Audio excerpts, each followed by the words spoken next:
நீ எங்க ஓடணும்னா அல்லாஹ்வை நோக்கி ஓடிவா, படைத்தவனின் சட்டத்தின் பக்கம் ஓடிவா, இறைவன் காட்டிய அந்த வாழ்க்கையின் பக்கம் ஓடிவா, இறைவனுடைய அறிவுரையின் பக்கம் ஓடிவா, இறைவனுடைய அருளின் பக்கம் ஓடிவா. ஓட வேண்டிய இடம் அல்லாஹ்வின் பக்கம். அங்க இருப்பதுதான் நிரந்தரமானது.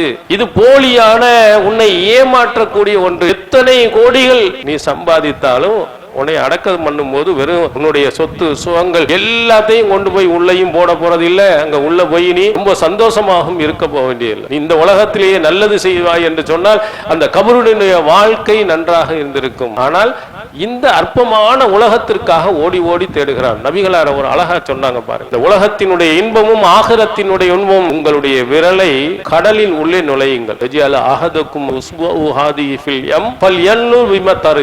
அந்த தண்ணீர்ல இருந்து கையில எவ்வளவு ஒட்டி இருக்குன்னு பாருங்க. இதான் உலகத்தின் முழு இன்பம்னு சொன்னாங்க. கடல் எவ்வளவு நீர் நிறைந்திருக்கு, இவை அனைத்தும் மறுமையினுடைய மொத்த இன்பங்கள். ஆனா நீ உலகத்தில எல்லாத்தையும் நீ எடுத்துக்கொண்டாலும் உன்னுடைய விரலில் ஒட்டி கொண்டு இருக்கக்கூடிய இந்த தண்ணி இருக்கு. அதுக்கு தான் ஓடுறான். எதுக்கு ஓடி இருக்கணும்? உண்மையிலேயே இந்த கடல் அளவு இன்பம் இருக்குதே, அந்த சொர்க்கத்தின் பக்கம் ஓடி இருக்கணும். ஆனா ஓடல. அல்லாஹ் ஓட சொல்லுகிறான், சாரிவு இலா மக்ஃபிரத்தின் வ ஜன்னah, அவனுடைய மன்னிப்பின் பக்கமும் அந்த சொர்க்கத்தின் பக்கம் விரைந்து செல்லுங்கள். சொர்க்கத்தை அடைவதற்கு உனக்கு என்னென்ன வழிகாட்டுதல் எல்லாம் இருக்குதோ அந்த வழிகாட்டுதலின் பக்கம் போ.